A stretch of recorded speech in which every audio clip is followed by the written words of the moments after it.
one of the solution to imposter syndrome, the only solution that actually works, it's not to look back at all your successes. It's not to give yourself all this accolade and you're great and have a bunch of women empowering you. It is be a humble realist. Hey, you know what? I'm a human being. I tried my best. I truly wanted this to work. It's not. It's okay. For these incredible high achieving women, what is the elephant in the room that is keeping them stuck? Ooh, that's a very good question. And I think it's unfortunately not a one response type of answer, but maybe if I can elaborate, we can have an understanding of what it really is. And there's my experience, and then there's also the experience of my clients, which there is a correlation to it all, but really high achieving women, I think, are more driven IQ based. I think they know how to get things done. I think they know how to have results versus maybe having a focus on emotional intelligence in parallel with IQ helps us make more choices that are value based versus results driven. So I think that question is really interesting. And I think overall, there is this gap of self awareness that's there, which is really hard to say because when you are high achieving, you are self aware, right? And when you tell someone that, it's kind of like, well, what are you saying to me?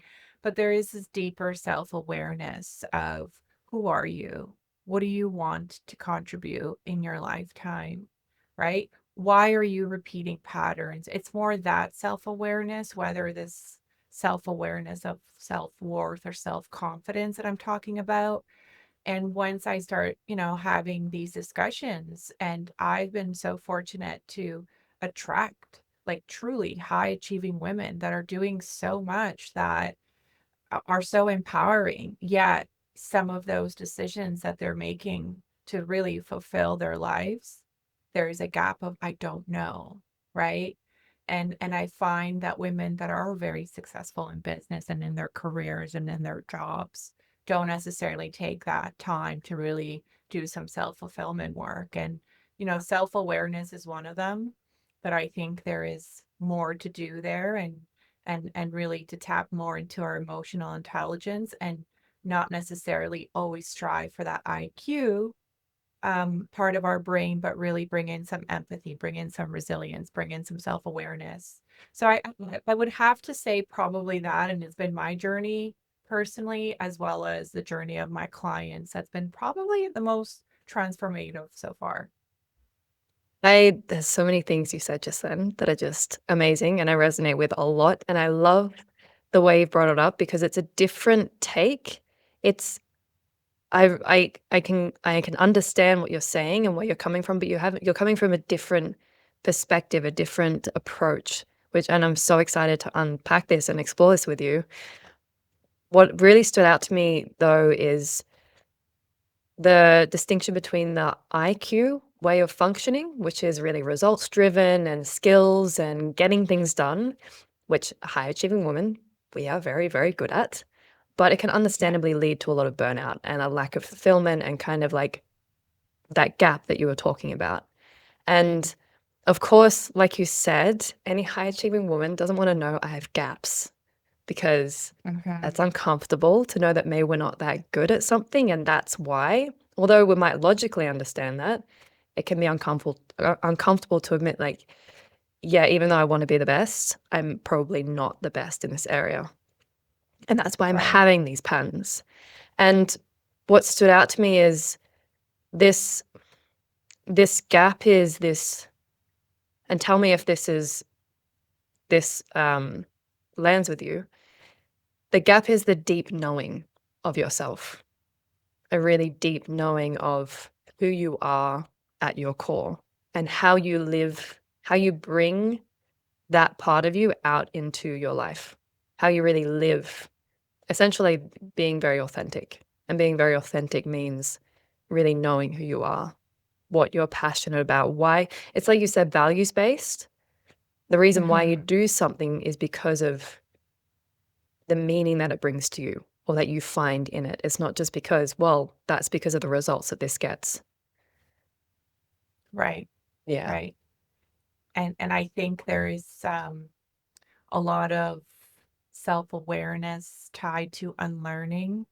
So one of my specialty as a coach is self-discovery. I'm like fascinated by self-discovery. When I tell you I've done all the research of all the blueprint to really understand like how are we as human beings supposed to know for the most part who we want to be and who we are. And I just feel like, our environment, our experiences, even like biologically how we're structured, how are we really supposed to know who it is that we want to be? And I think there's a lot of self-awareness in parallel of unlearning that we need to do and really start challenging some of those subconscious beliefs, emotions, behaviors, habits that we have, that are a part of us for so long.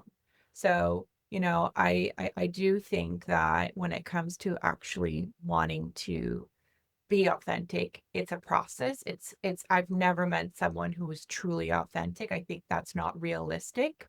There is always going to be this performative state that we're in, which kind of ties down to a lot of why high achieving women are really good at work. It's a very performative way of being. It's very IQ based. It's very much, and I want to give credit. Like it takes like real good skills to do what they're doing, but it's all tied to this performance IQ related skill that we've been able to successfully do.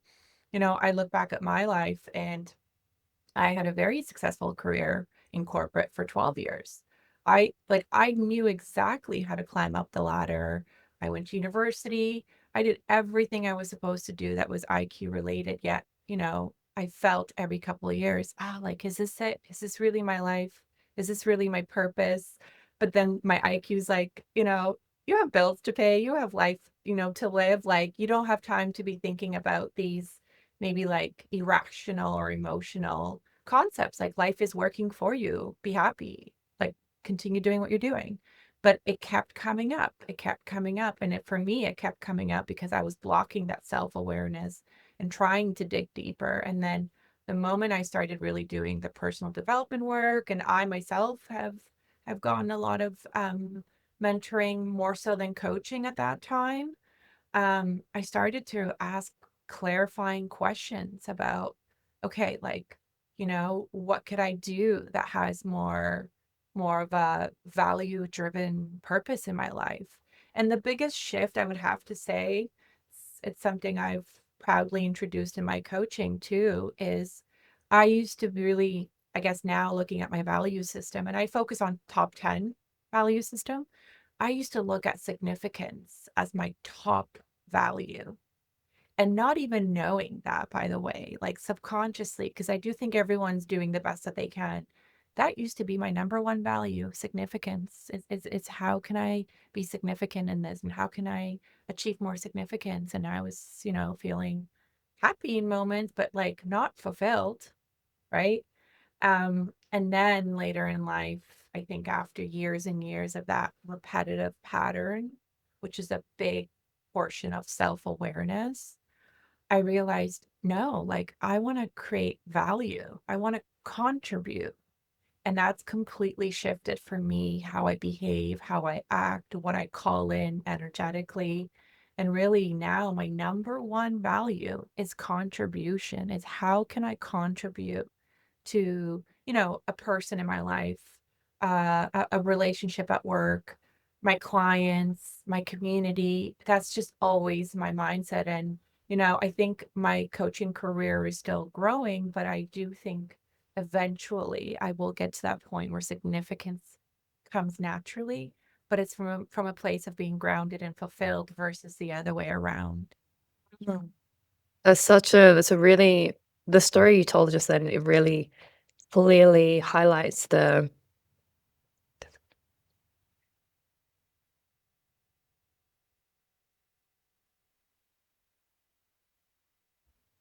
so beautifully describes what it is that you do and the importance of it, because it really sounded like a lot of what you were searching for was most or a lot of it was external.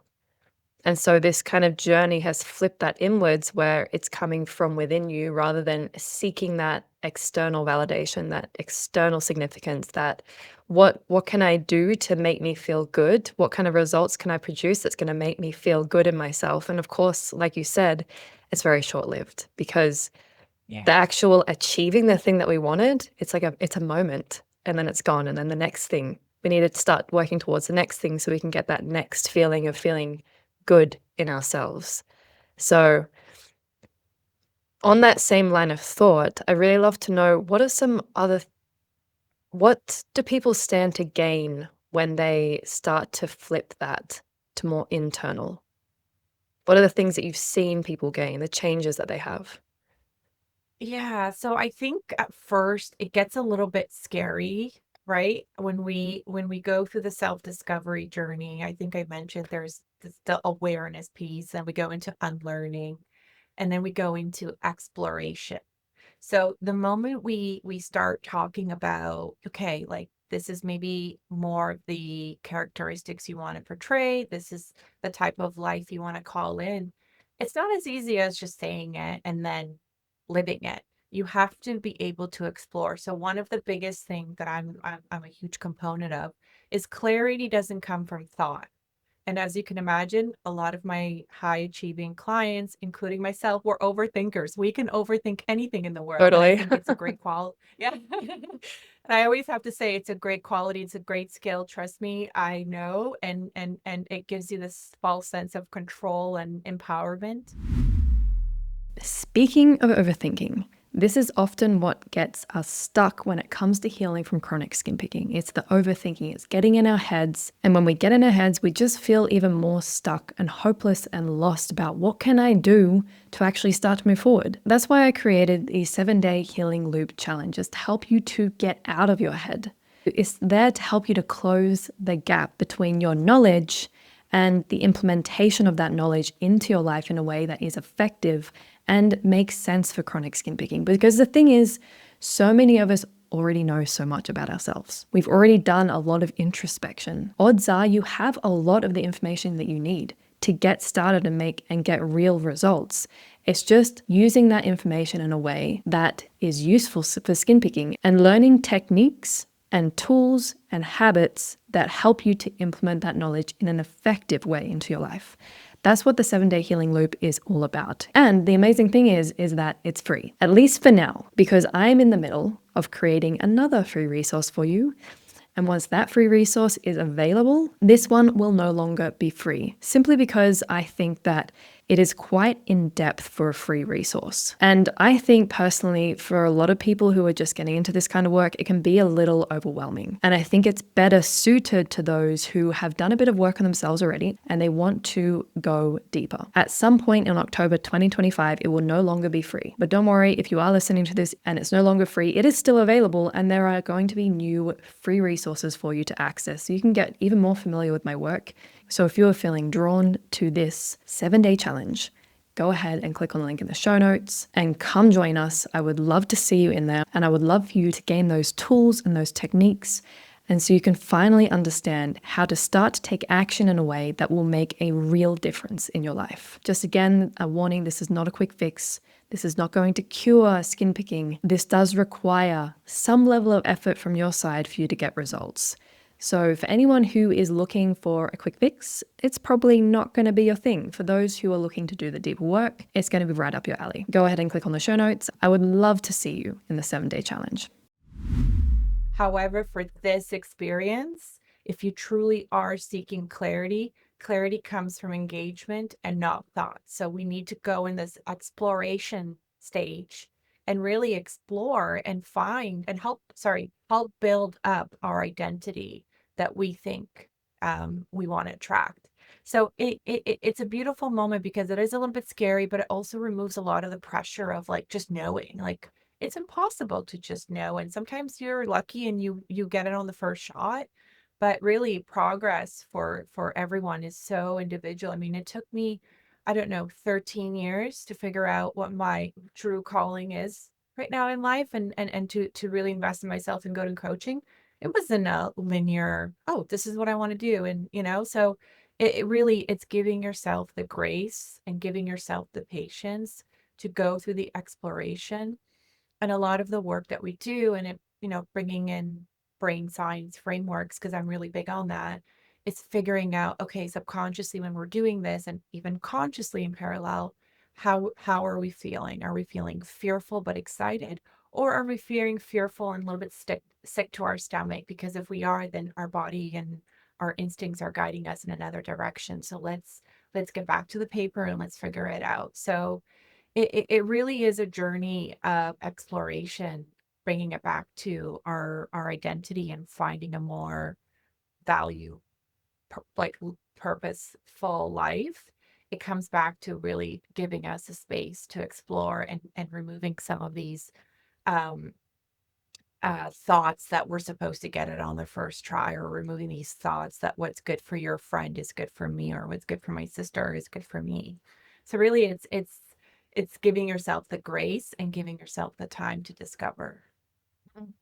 And I think that really leaning into that, you don't have to get it right on the first try. I think that's something that's just really a lesson every high achiever needs to learn at some point if they want to Yeah. feel more fulfillment in their life.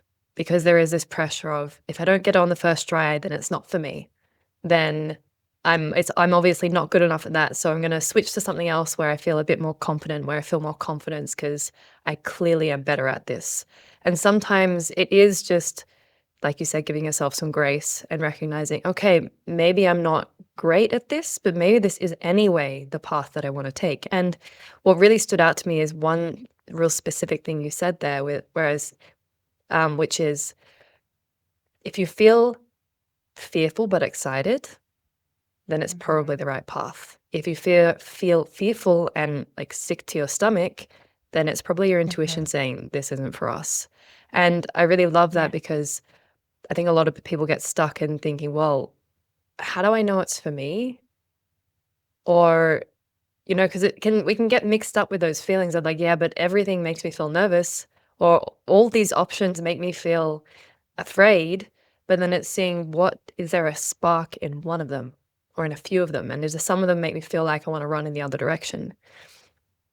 So I think understanding that is an indication that's your intuition. I think that's really powerful and really something really tangible that people can already take away.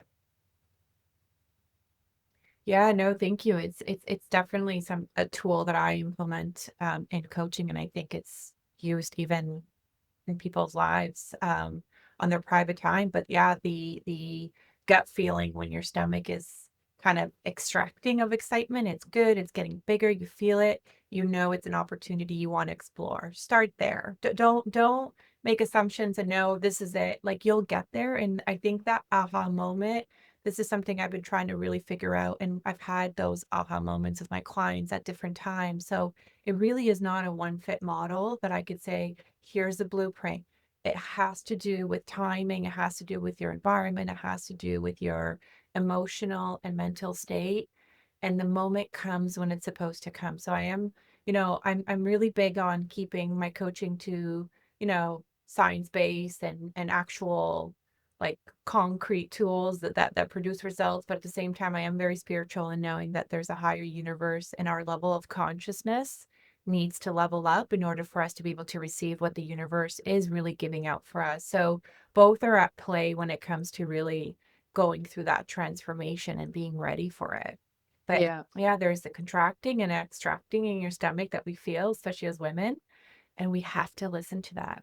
Yeah. 100%. And then when someone does listen to that and they move through the discomfort and the uncertainty and they let go a little bit of having to be the best or having to have it all under control and knowing everything. When someone moves through that discomfort and that storm it can feel like sometimes, what have you seen that people experience? Like what aha moments do they have? What changes do they see? What do they gain from that? Hmm. Hmm. So I'll give you an example. Actually, recently, I had a client who reached out to me end of last year, and she was working for a very reputable company, and she had hired me originally to help her with a difficult relationship she had with her boss. And I said, no problem. Let's, get to it and start working on it. So her intention right away was to help improve that relationship with her boss. Right away, I picked up that that relationship was not going to be improved just based on human nature and based on, behavioral patterns. I asked her bluntly, there's two options here is either I help you play the game and you can have a more harmonious relationship with your boss if you really truly want to work for this company, or I help you figure out another path and maybe you attract and call in a career that's more of what you want, a more fulfilling career. And we went with option one. It was her decision. And I think I love when my clients have a decision made. And I said, let's do it. And we worked on it and we worked on it for 3, 4 months. And she started to see slowly by slowly, and it's through me guiding her and really upping the EQ. That was a big changer for her. She started seeing, you know what, this is not for me.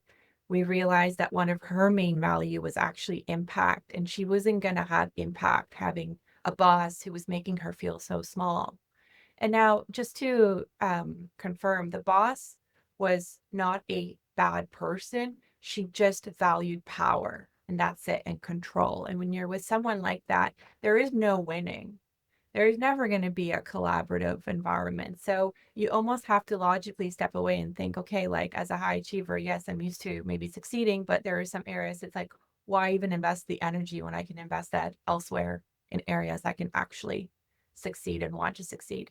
So long story short, she made the decision finally after, her and I had multiple discussions around, what she wanted to call in for her career. She ended up leaving, and the organization was so sad to see her go, so I think that gave her some sort of clarity that she was valued, maybe not by her boss but just in general by her community at work. And the moment she let go, I kid you not, she attracted 3 opportunities, one that was 30K more than she was currently making.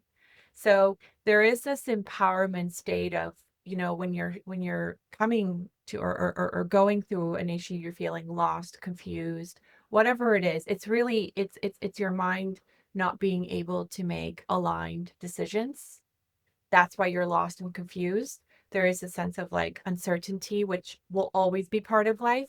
But when your decision making skills are not aligned with, how you want to actually make decisions, and the value system is what great way or a great compass to start, then you feel stuck and lost. So for her, she would value success as like, just keep going, do your best to make amends with your boss, which most of us would. Honestly, I probably would have done that so many times.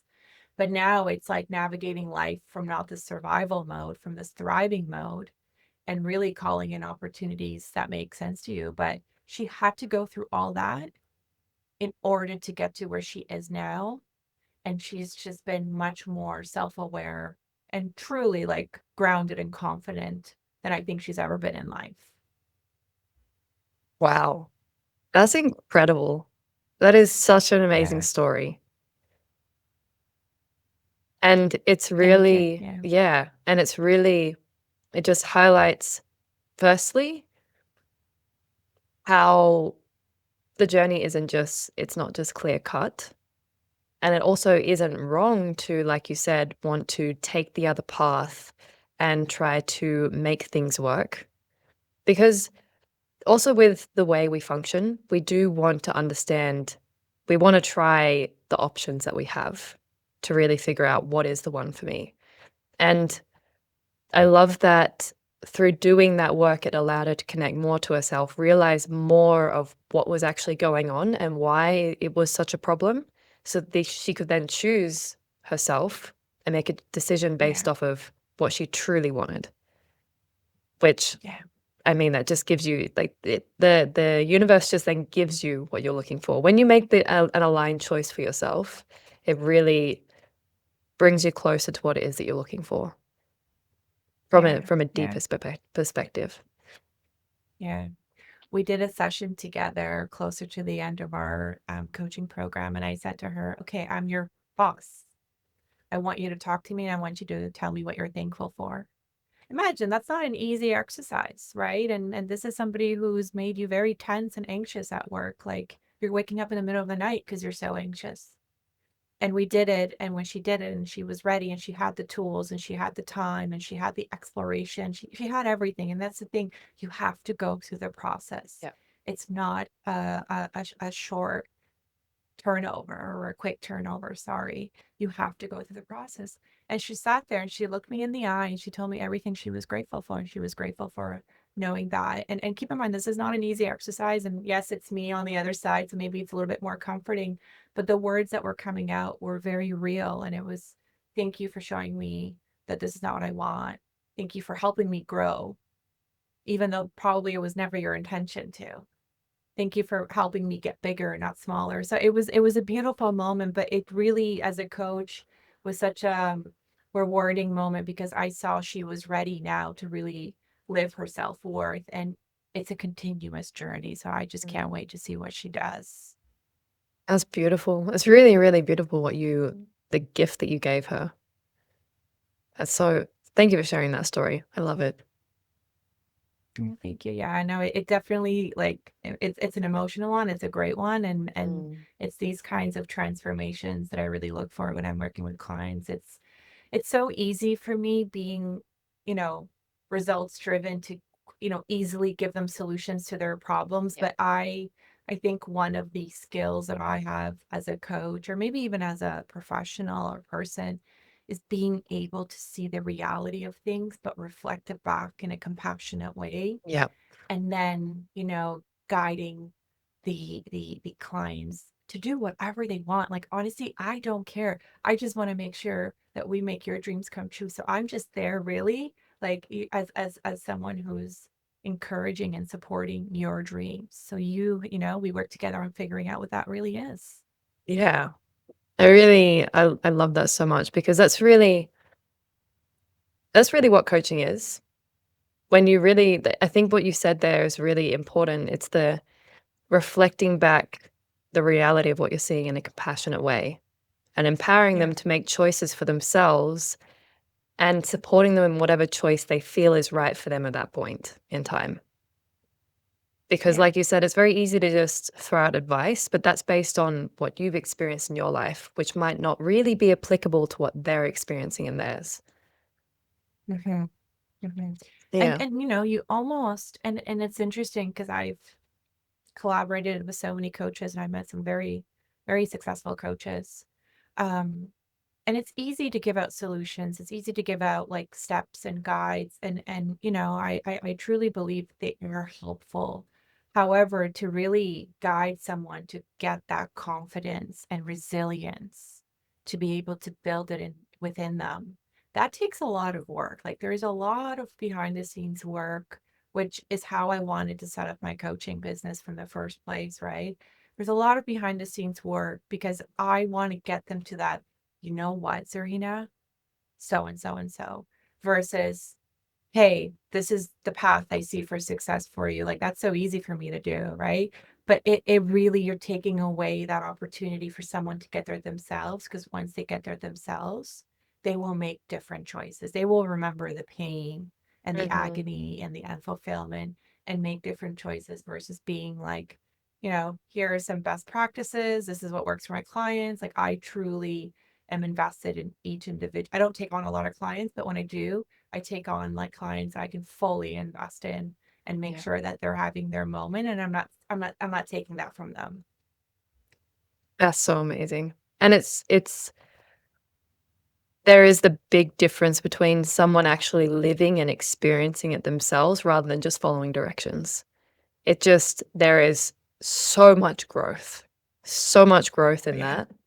And it's a very, very different experience than if you're doing it because, oh, well, I was told I should do this. There's not really growth in Yeah. that. Maybe you can learn something depending on the context, but in terms of really experiencing something for yourself, it has to come from you. And Yeah. so, yeah, Yeah. yeah, Exactly. Yeah. I yeah. think there's something to be said to enhance skill set, but decision making skills, being able to see things clearly, those all have to be skills that, it's a muscle that you truly learn. Mhm. right? And you truly understand yourself. Like, I am someone who's done so much schooling. I've studied law, I've studied business, I've studied PR and communication. I mean, it's interesting now where I'm at because it's like all those degrees still useful, but really where my head was at that age was again significance and doing what I thought was a good path to success. But I appreciate, you know, academics. I appreciate theory. I have so much respect for it.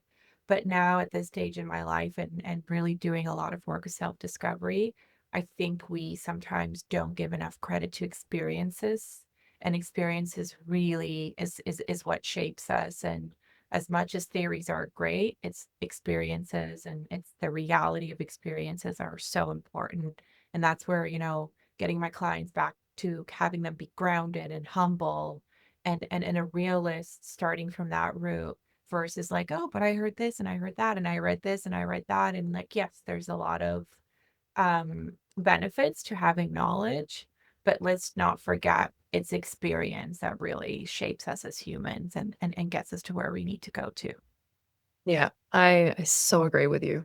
And I want to now, because there's been quite a few things that you mentioned that I'm really curious to dive into because I think the listeners are probably also quite curious. You've mentioned EQ, IQ.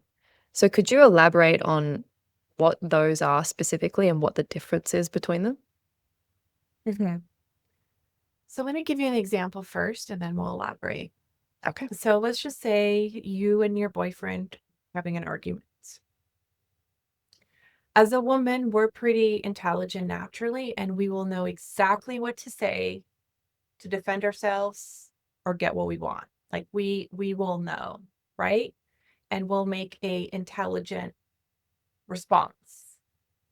Um, you'll win probably, right? Being intelligent gets you places, but then you won't really go deeper. And I don't think you really have a solution at play until the next argument comes up.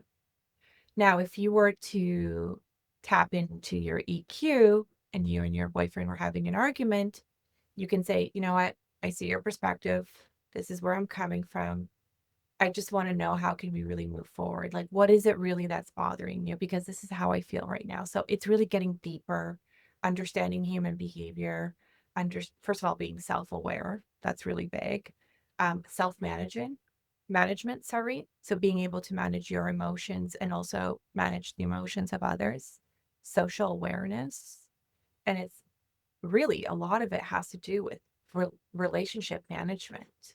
So those two scenarios, scenario one, you're right, you win, good for you, great. But are you really going to do more in the future? Is that really going to deepen your relationship in the future? Like that argument that you just won because you had a good response, good logical response, doesn't really get you to that like empathy level or even like intimacy level with people that you can tap into. Versus EQ, it's really understanding, how am I managing my emotions and the emotions of others? Because, being right isn't just fulfilling anymore, right? You want to go deeper and have growth. So I always like to use that example. Another example I use also is, let's just say I have two job offers. One is really high paying, but it's like, work around the clock, but it's a very prestige office and it's going to build up my career. The other one is not as high paying, but you know what? Value wise and culturally wise, I feel like more connected to that one, but it's not really like the biggest organization in the industry. How do you make your decisions? Well, IQ is going to pick the best one. Of course, it's a very intelligent decision to go ahead and do that. Versus emotional intelligence is actually going to step back and think like, okay, you know, what culture am I really getting into from a workplace perspective? Do I actually value work-life balance? Yes, money is important. Is this enough for me to be able to, pay my bills and do the little extras that I want to do? So it's really how you're making decisions. I'm not saying one way is better. It's more so what you're striving for in life. And if you are striving for a more of a fulfilling, deeper meaning, I think having your EQ be your default is the way you want to go. And then having opportunities where you can tap into your IQ because you'll need that to get into doors. But really it's what your default um intelligence level is going to remain at. Mhm. Yeah, so it sounds like IQ is leading with your head and EQ is leading with your heart. So IQ Mhm. is what it's right or wrong, it's the results, it's the facts. That's why, yeah, if you're in an argument, you can win an argument with facts and being right or wrong and things like that. But Mhm. with EQ, it sounds like it's far more about emotional connection with other Yeah. people and with yourself, relationships. And so, if we were to lead an argument just using IQ, we might win the argument but damage the relationship. And is that really the result that we want? Yeah. Depending on probably what you Yeah. value. If you value being right about above all else, then probably that's what you're going to do. But if you value connection and relationships, then leading with IQ, of course, is a much more fulfilling, to use that word, fulfilling way to make decisions. So I thank you Yeah. for explaining that because it really gives a very clear picture to listeners of what IQ, EQ is. And And I how do want can, to add, sorry. yeah. Yeah, sorry if you don't mind, because this was a big breakthrough for me. Because I used to think IQ showed more strength than EQ. And in order to actually have EQ, you need resilience. So it really it's three areas: resilience, self-awareness, and empathy. You need resilience to be able to speak from a deeper, like you mentioned, the heart, right? From a deeper purpose. Versus IQ, it's a little bit easier. It's so easy for me to be, in an intelligent way, say something and then that's it. It's done. Move on to the next. So, yeah, sorry, I did want to say that because it is one of those um, intelligence that doesn't get enough credit for the resilience that you need to be able to be in that mindset. Hmm. Yeah, thank you for bringing that up because I mean, if you're going to take an IQ and an EQ approach, if you're leading with your heart, then there's a lot more emotional turmoil that you can come across, that you come face to face with within yourself and within other people. You need to access more vulnerability. And we absolutely need more resilience for that because that is far more challenging. The emotional impact of that is far more challenging than facts and data and right or wrong, that kind of thing. And if someone, so for a listener who wants to build their EQ, so really wants to consciously go down that path, where can they start?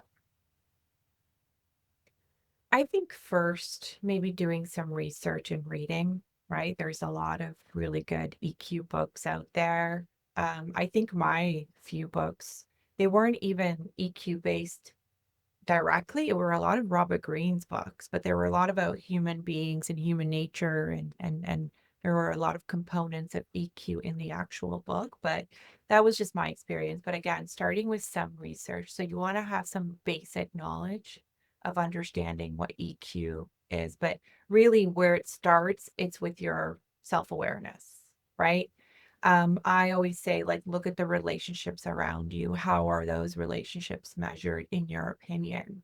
Do you think they could be improved? Or how are you at managing your emotions and the emotions of others, right? Like, those are two key areas to really ask yourself. And, you want to be realistic and raw because then that's going to determine how you're going to be able to fill in the gaps. The beautiful thing about EQ is it's actually not something that you're needing to be born with like IQ. I think you're either like genetically born very intelligent, and yes, you can, gain skills, but it is one of those more like genetic based intelligence versus EQ can actually be adapted and learned. So it is exciting that it is an area that is so great for you and will help you reach a lot more fulfillment, but it's also an area that can you actually, learn. So yeah, I think I would start with just basic research. Then I would start to ask, yourself some personal questions of like, how are the relationships around me measured, or how would I measure them? And then, what are some gaps that I can fill in managing my emotions and as well as managing the emotions of other. for example, like and I'm going to just use that client that I was working with in the beginning, that I mentioned, when she would have a bad day, she would be so frustrated and she would call me. And I was like, okay, but realistically, like, let's go back. Like, you're not managing your emotions on how who you're dealing on with who you're dealing with. She is a woman who values power and control. So you're subconsciously expecting something else because you've put in all this effort. When realistically, you have to be able to first, let's manage your emotions before we even get to managing her emotions. Let's get build you some resilience, right? So really it's tapping into yourself and asking yourself the question, like, do I get triggered easily? Do I get upset easily?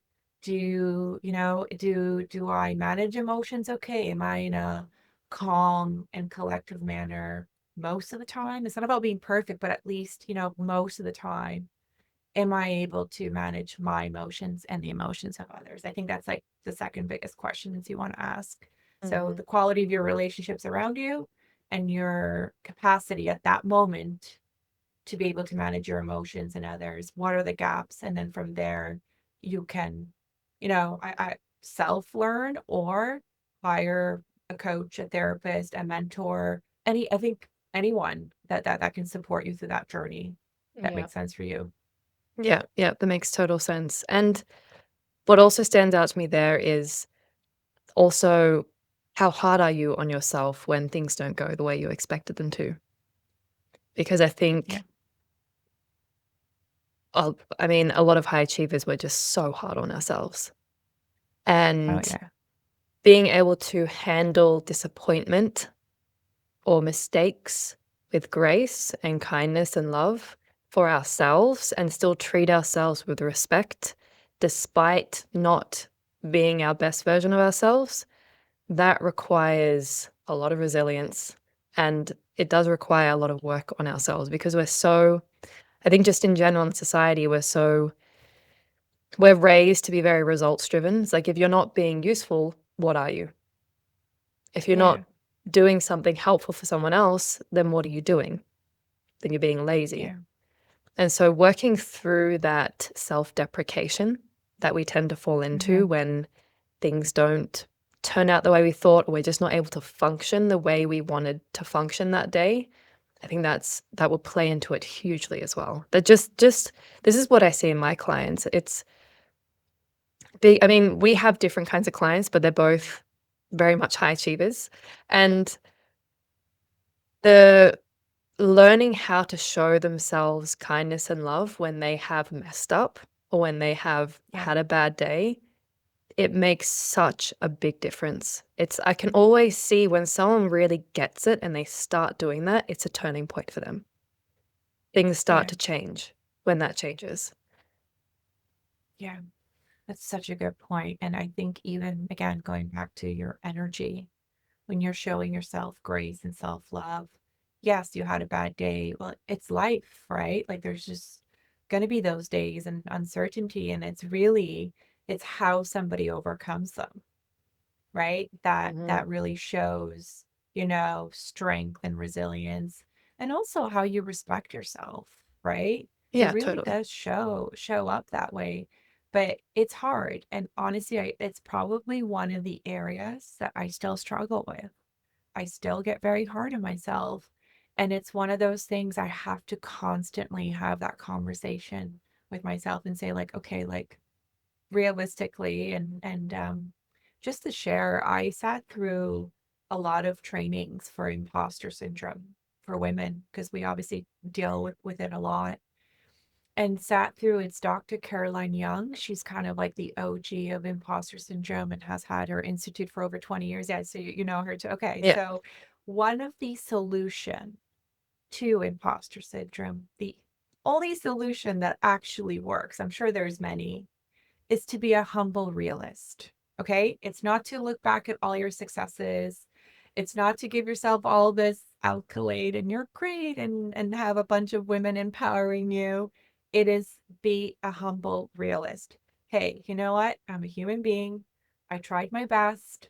I truly wanted this to work. It's not. It's okay. And almost like laughing at it in a quirky way, right? So I try and incorporate that, even though this was an imposter syndrome training that I did. I actually found that that's really helped me is to be this humble realist and remember I am human and I actually connect more with people when I fail than when I'm succeeding. So it's been a level which connection is one of my second values.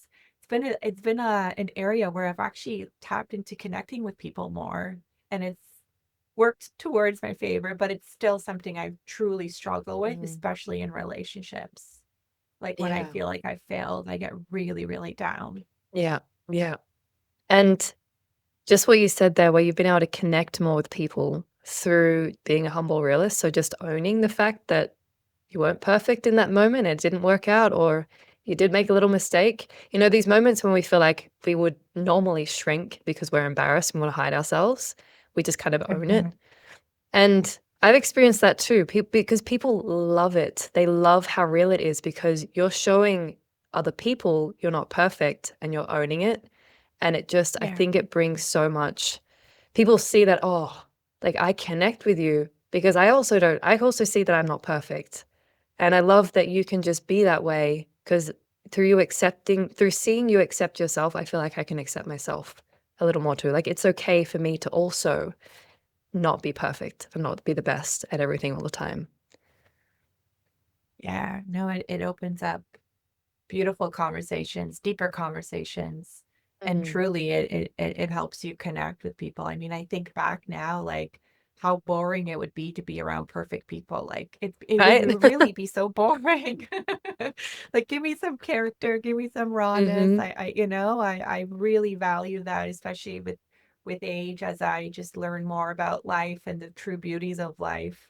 I Mhm. value those moments more. Yeah, totally. And I want to share my own story about this as well because when I first started doing group coaching calls or just group calls in general, I was so nervous. Really, I'm glad I was on a camera and not in person because I was sweating and like I was so nervous and I had this fear that I would just blank and just wouldn't know what to say. And of course, if you have that fear and you think about it, it's going to happen. Yeah. Um, and so it did. And it happened, honestly, it happened a lot.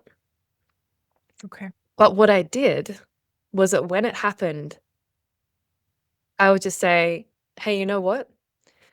I have this thing sometimes where I just blank and I don't remember anything about what I was going to say. I don't remember what we're talking about. So can someone just like fill me in? And you know what happened? Wow. The room would just relax. People would laugh, they'd smile. People were more than happy to fill me in on what we were talking about. And then I would just pick up on something and go in any kind of direction. But it allowed everyone to relax. And I remember a client then coming to me on our one of our one-on-one calls, just said, you know what, I really, really appreciated that because she's also very much a high achiever, pushing hard. And she felt that she said it was so real and it made it feel like it's okay for her to have moments like that. Because, of course, if you think messing up in front of other people, especially when you're supposed to Yeah. be the quote unquote authority, that's, Yeah. I mean, that's intimidating. And just recognizing that you have the avenue of, I could just own it, maybe it'll Yeah. probably be Yeah. okay. It's very, very freeing. And so I really like that that's something that we brought up because, like you said, being around perfect people is boring. Speaking of doing things you're afraid of and becoming more authentic, this is what we focus on in Strength, which takes you from skin picking to confidence and authenticity. Because what I found through my journey is that that is the path. The more authentic we become, the more confident, truly deeply confident we become in ourselves, the less we need chronic skin picking. Because honestly, chronic skin picking is a tool that we use to help us to deal with the anxiety and the stress and the pressure of not being true to ourselves, of not speaking our mind, of not saying yes when we want to say yes, of not saying no when we want to say no, of avoiding conversations because we're afraid of what might happen because we don't trust ourselves. The confusion that comes from not knowing what we want and what we don't want. The frustration that comes from feeling stuck, like we don't know how to move forward. The more we connect to our authenticity, to our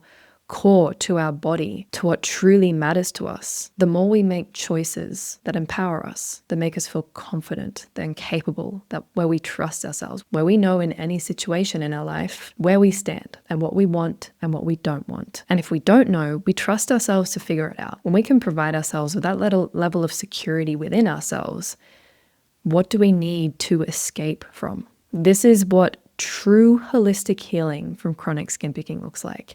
And it's not for the faint of heart. That is for sure. This does require some genuine effort. It does require commitment. And yes, it is challenging, but it is also so deeply rewarding and fulfilling. And there is nothing you could offer me in the world that will make me want to give up what I've gained through this journey, who I've become through this journey. It is the greatest gift I've ever given myself. And I want you to have access to that opportunity as well. So if you feel drawn to this, if your heart is calling to this, if this lights you up, I'd love to invite you to apply to join us in Strength. The link to apply is in the show notes. And through your application, we will get to find out if this truly is the right path for you. And odds are, if you're feeling a tug in your chest, it probably is. The question is, I wonder when you're going to follow it. So if you are feeling called to it, go ahead and click on the link in the show notes. I would love to receive your application so that we can finally have a conversation about what your healing journey will look like. Yeah. And being able to show your imperfections, it really does deepen connection. Honestly, it really does, and thank you for sharing that. Like, it's so empowering to hear because really in life, it's not about what happens, it's how we move forward, right? And that's to me how I even um will qualify someone's true character. It's not about what they have and what they've been able to achieve in life or how good. It's how do they move forward. This is like really where as a person I really value someone's true identity or character or whatever you want to call it. So for you to like take control of something that just, again, thank you for showing us you're human. I mean, I hate public speaking even to this day. I get so nervous, and it's not a skill that you're good at naturally. I'm sure with time and years and that it's a natural progression, but the fact that you took control of that narrative in a way that relaxed you and others and made probably them feel so connected to you, and I'm sure they may have not expressed it, but I'm sure it influenced them in their own lives in areas that they were maybe struggling with, to speak up about it. So when it does happen, it's not this big show. It's just, okay, Mm-hmm. let's move on. Cool, Yeah, it's just a moment. Instead of it being this catastrophic moment of embarrassment, it's just a moment of authenticity. And the really cool thing is because when in those moments, if we don't make a big deal out of it for ourselves, we'll stop obsessing over it and then we'll stop worrying about it and then it will stop happening so often. Because now I'll know, yeah, there's a possibility I could blank because it's something that happens Yeah, if I get really stressed. But I yeah, also, it doesn't freak me out anymore. And I'm like, oh yeah, but if it does, then been yeah, there, done that. We'll be all right. yeah. There's this exercise that I do with my clients. It's one of my favorites because it's something I've struggled with. It's called real letting go and fake letting go, right? And one of the components is it's part of the fake letting go, but if you're still replaying it, you're fake letting go. You have not let go. So we got to do Mm, some work, right? So this component of replaying something, and again, going back to what you're saying, like just being hard on ourselves when we make a mistake or something happens that's not what we had planned for. It's okay if you're still replaying it. Nope, you've not let go. You have not moved forward. You got to do some more work, and it's really this muscle that you're building of being able to let things go quicker and just moving on, and looking forward to other things that you have coming up in life, and just letting those things go and for what mhm. it is, right? So there's beauty in Yeah. that. Yeah, I like that. There's the real letting go and the fake letting go. And definitely if you're Yeah. replaying in your mind, you haven't really moved on. So then Oh no. Yeah. if you notice that you're still replaying it, what are some things that you could do? Just little things that you can do to help yourself to move on? Yeah, so a lot of times we replay things because this is especially if you're overthinker, even anxious. We think there is some hidden message, like subconsciously, or we think that we have some sort of control over what could have happened. So really we're replaying to really find this hidden message that we may have missed maybe. It's not so much that we're replaying it to have a different scenario. It's this meaning behind it that we're trying to find when in reality there really probably isn't a meaning, right? Like life is much more simple than we make it. So, there is definitely that component of finding a hidden meaning. There is a component of regret. If you're regretting something, then obviously you have not built a life that is in the present that's worth living for if you're living in the past, right? So it's like, let's do some work there. Like if you're regretting, I don't know, let's say you really messed up this presentation at work and it cost you a promotion and you're regretting and regretting. And it's like, okay, yes, you made a mistake. It's human. But like, do you want to be in an industry where they're not, investing in you to grow? Or do you want to be in an industry where, you're influenced by the people that you work with, most of them at least, that help you grow and mentor you and get you there so that you're not spending, and I want to talk about this a little bit, but energy efficiency is huge, right? And especially for high achieving women, it's part of the subconscious brain. It's really three key areas that our subconscious brain grabs information from. It's our instincts and intuition, it's our experiences, and then it's our environment. Those are the three areas. But kind of going back to our instincts, we're instinct wise, we're always looking for ways to either preserve our energy or give our energy. So that's a big one. Energy efficiency is a really big one. Whether you think about it or not, your instincts are naturally always assessing situations where it's like, yeah, put in the energy there or don't put in the energy there. If you're investing so much energy as a high achiever in areas that really, like, just think about it, are they going to be areas that are going to see yourself grow in the next even 1 to 3 years? If you're not really, excited about your investment or your energy being put in something, it's like, why do it? Like, let's repurpose that energy for things that are actually exciting. So, in moments of, I actually lost my train of thought, but in moments of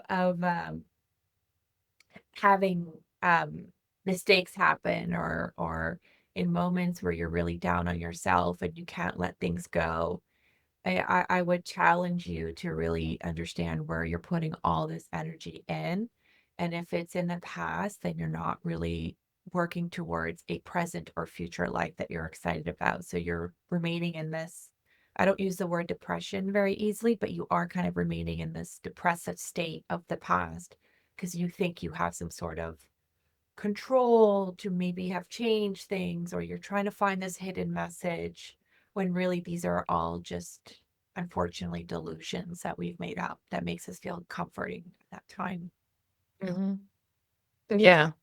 And the first thing I want to say is I also lost my train of thought while you were talking. I was so invested. I'm like, okay, wait, what was the start of this point? And I realized that, yeah, it was the when we get stuck in our heads. I'm glad you said that too. So I like that it's very you've explained it very simply, very clearly that we're either making something big out of something that really isn't that big. So sometimes things just aren't that deep, Yeah. really not that deep. Or we're investing a lot of energy into something that really is not giving back much. It's really Yeah. not a space where we need to, or that we would actually, if we really ask ourselves that we want to be investing time in. And everything that I'm hearing in this is there's a lot of letting go. Like, let go, it's not that deep. Let it go. Yeah. Yeah. Is this really what you want? Is this really something you want to give so much of your energy to? Probably not. Mhm. Let it go. Mhm. Mhm. Is this a relationship that you actually want to invest that much time in? Do you actually want to be that close to this person, do you think is actually possible for this to be improved? Yeah. Possibly we just need to let go. And it's such a powerful message. It is a difficult journey, I have to say.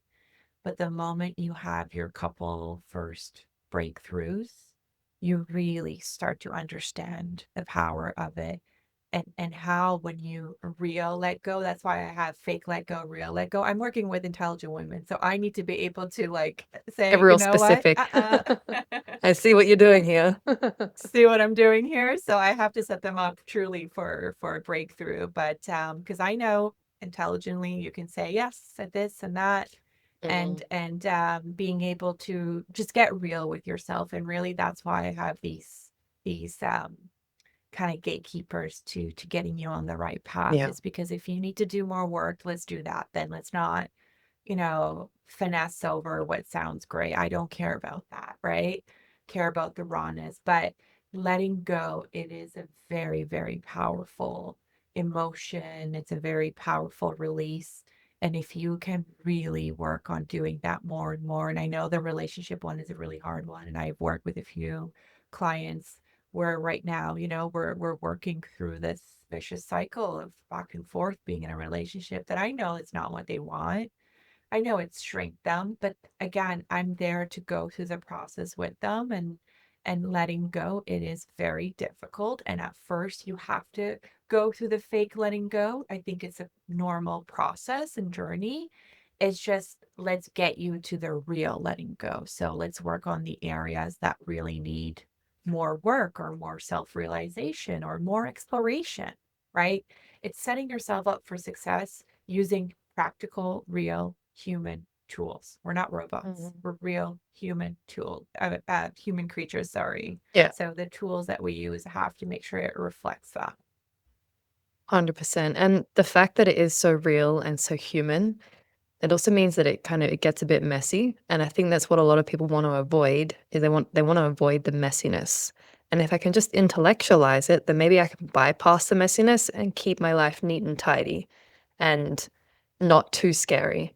But that's I think that is the part I agree with you. It's we have the fake letting go, the fake letting go, which is kind of us kinda we're still intellectually bypassing a little bit, but we're trying dipping our toes in, and then little bit by little bit, the more awareness that you get, the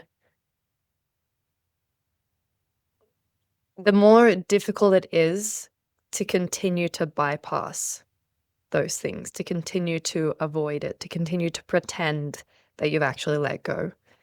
Yeah, Because kind of like when you can't if you've pulled your head out of the sand, you can't put it back in again. If you've that's shattered the so glass, you true. can't piece it back together again. And so Yeah, once you notice, you've noticed. And it's just going to get bigger and louder until you eventually make a different choice. yeah. Oh, I love that. And it's so true. And yeah, again, like I really, when I say this, I emphasize this even to everyone listening in. Trust your journey. Go through the ugly, messy growth period because those are the actual, true, beautiful moments that will shape you into the person that you want to be. So, one of the first instincts when we go through messy growth is like our habits. We want to go back to our old habits and go back to our safety net and like just trust the process and go through it completely because you will come out a completely different person. And you will just continue to build resilience and growth and hopefully attract the things that you want in life. I mean, the end of the day, right? That's what life is for. It's having this greater purpose, whatever that is, and trying to live as authentically as you can. Hmm.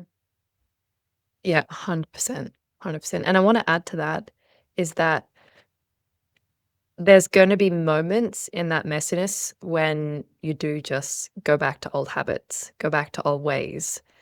And there may be multiple times when that happens. It may be over a long period of time that that happens. We kind of keep stepping back, but each time when we do this with awareness, when we start to notice more, when we get more curious about what's really going on, the Yeah. the extent to which we fall back on those old habits and how long we stay there and how severe it is, it will over time become less and less and less and less because we're gradually changing our reality. We're gradually changing our relationship with ourselves and the way we see life, the way we show up in life. And that we can't do that overnight. It does take time. It is a gradual thing. And it's really letting go of that instant gratification, which so Yeah. many people are just hooked on in our modern society because that's kind of like, I mean, social media, Mhm. fast food, all, I mean, there's so many things that are just, it's instant gratification. And so Mhm. detaching yourself from that is I guess accepting that it is a process and it's not gonna be perfect, and there's gonna be days, there's gonna be periods of time where you're not exactly who you wanna be, where you feel like you've regressed, but it's not regression because if you're doing it consciously and if you're getting curious, if you're taking little moments to do things differently, treat yourself differently, speak to yourself differently, then you are actually moving forward, even if on the outside it looks like you're not. Yeah, yeah. It's you know what? Thank you so much for bringing this up because I think it's important to also understand progress is not linear. Yeah. It is not. And if you're dealing with human progress, it is not linear at all. So I just want to be very clear so that we're not too hard on ourselves when we are making little strides and we think, oh, like this isn't really like progressing the way I want to, or like, you take one step forward and then 10 steps back. That is progress, by the Yeah. way. So the fact that you're doing that is progress. So allow your progression to evolve. Don't put any expectations and think that progress is linear. I mean, that is so silly. And I think if you have that ideal, you are going to have a big gap between your goals and your actual reality if that's what you have in your head. So I've been around a lot of, transformations, and it takes time, and it takes mistakes, and it takes a lot of back and forth. It takes a really good support system too. So if you have somebody that you trust in your life, that you can share some of those moments and they can help kind of keep you in a state of empowerment, I highly recommend it. But yeah, the worst thing that you could do is isolate yourself. I think there are moments, especially when my clients go through stuff, they're like, I just want to like quiet the noise and get away from stuff. I'm like, okay, give yourself 1 week. That's it. But get back into reality. Because that is not, it's comforting for the moment and you want to do it, but get back into reality because isolating yourself is just going to help make you digress. Like it's not going to help, help you move forward Mm. with your progression. So yeah, it's a messy journey, but once you get out of there, you're like, oh, it's So glad it's I did so that. exciting. Wow. Yeah, it's Yeah. incredible. It's incredible. And then the more you do it, the Yeah. yeah. No, sorry, I was gonna say I have done so many, I've reached a lot of milestones in my life, which I'm so grateful for. And I don't think any of them come close to my personal breakthroughs that I've had in life. Like there may be like 5%. So really it is a powerful transformation when you get there. Mhm. Mhm.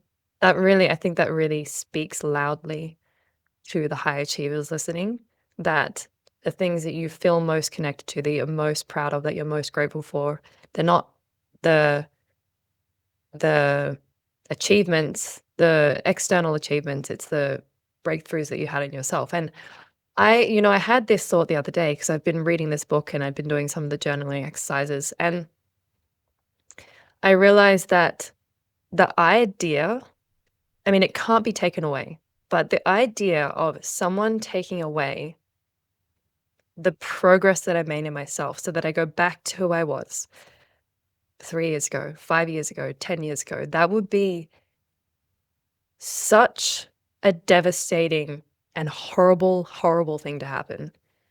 But if someone were to take away my I mean, I am not as academically, um, successful as you. I didn't go into academics, but if someone had taken away the things that I had achieved in my life that I can tell people, I've done this, I Yeah. would yeah, it would be disappointing, but I'd be okay because I'd still be me. I'd still have myself.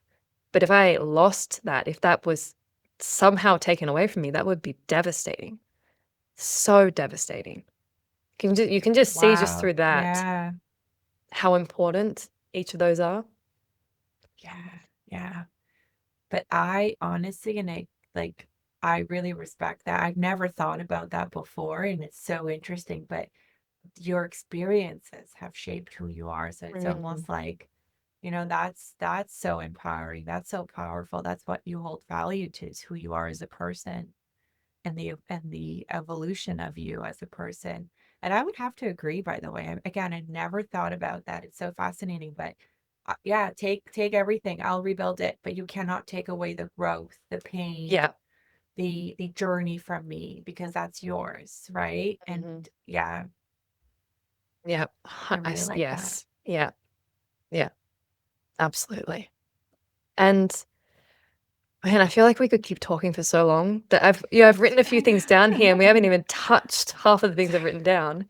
But I would really love to leave the listeners with something really tangible. That's what I always love to do at the end of every interview. So, what's one thing, one really tangible thing that someone can do today, this week, that will help them take a step in the direction of building their EQ and moving towards a more fulfilled life for themselves? I think the first step that you can do today, that I've seen be productive as kind of a beginner, I'll reference it like that, is practice empathy. I think, empathy is not just being nice or being um, fake nice or respectful or just playing the polite game. Sorry, I think that's what I was trying to find. Empathy is actively listening. Empathy, and it's not listening to respond, it's actively listening. Empathy is putting yourself in someone's shoes.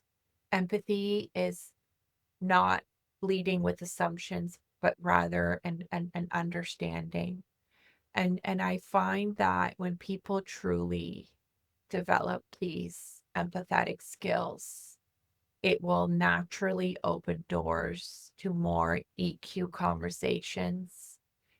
IQ gets you in the door, EQ keeps you in the room. So, really, it's that empathy piece that I find people think they're doing it by being nice or polite, even if it's fake. Again, going back to the energy efficiency, it's such a waste of energy and efficiency. It's more so, how can you be present? How can you actively listen? How can you lead with understanding versus assumptions, right? Um, and starting there will really help you see the progress, even energetically, how much more people are attracted to you or wanting to talk to you. And I think that is like the first step. It's a little bit more superficial, but it comes from a good place that allows you to develop and dig in deeper into your EQ and build more of those empathetic skills. But I think starting there would probably be a good start that's Mm. impactful. Yeah, that's super powerful. And just to add to that, because you said with empathy and listening, and I'd love to also turn that around and say you can practice that with yourself as well. To practice, and that's like what we said Yeah, before about being kind to yourself, not being so hard on yourself. Listen to yourself. So, do you need a break? Take a break. You don't need to push yourself yeah, so hard. So, yeah. yeah, and those are definitely things that I mean, it's such powerful work. And So empathy, come. true, and people feel true empathy. That's for sure. So, I like the way you said that IQ gets you in the door, but EQ keeps you in the room because people can feel it. It feels genuine. It feels good. People love to really feel heard and to feel like you're really there with them and not just trying to people please them the whole time. Exactly. Yeah, Yeah. yeah. And it's like, Mhm. why? Like, again, why waste that energy on this performative act? And I'm sure it comes from a good place, by the way. I'm not. I've done it so many times in my career, right? It's just part of being a professional or how you think you should be.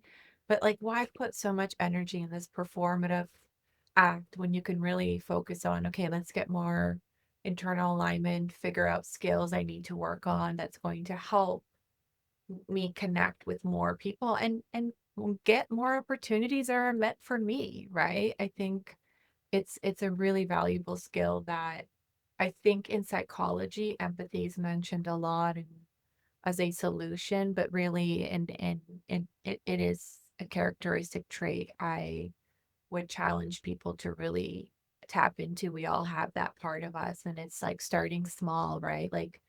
Like someone who doesn't know how to express their emotions, you can't imagine that they're going to use this extensive vocabulary. It start with two words: happy, sad, great. Use those two words for the first couple of weeks. And then eventually you add in another word and then another word. And that is how we build habits that are true. And that's how growth happens. And starting small is the first step and being curious about yourself. I think that's honestly why I'm so obsessed with self-discovery. It's there's this big curious part of me of like, oh my God, like what more do I know that I've suppressed about myself, right? But it comes from a place of curiosity, not perfection or, you know, um Mhm. wanting anything more but to understand myself and learn and see where I can just evolve more as a person. Yeah, I so feel with you on that. And the really cool thing is, if you have this insatiable curiosity for yourself, you can always learn more. It's like it's a never-ending, I don't know, box of I don't know what you call it. It's just never ending. That you can always find out something more. So it's amazing to have that insatiable curiosity for yourself because you'll always find something to satisfy that curiosity, which is really cool. Yeah. No, for sure. I would agree. So then if people would love to get to know you better, if they're really curious about what you're doing, I know you're working on something very exciting. So I'd love to hear if people feel drawn to you, what is it that you do? How could they work with you? How could they get connected to you? Yeah, so I am a life coach and I work with women and I work with high achieving women who are looking for either clarity, transformation, or just a better understanding of themselves really. But it's this it's this collaborative work with a coach that we figure out, and usually it's if you're feeling lost or stuck in life or just unfulfilled, we go through it. I don't work in key areas like career. I think being a life coach, I handle career, relationships, and personal development, and they are all interconnected eventually when we are having conversations. So that's pretty much where my niche is. And I do a lot of, we talk about EQ, but I do a lot of EQ strategy trainings in my coaching and self-discovery. I think that's the biggest thing, and that's what attracts a lot of the clients that I work with is there's this wanting to understand themselves better, feeling, lost and confused by their current identity or even lack of at that time, right? Just being in this performative state, they almost lost their true self identity. So I think those two key areas are areas that I invest in a lot as a coach and am looking to really help my clients achieve a better understanding of their EQ and self discovery. But really, um, I do one-on-one coachings with clients. My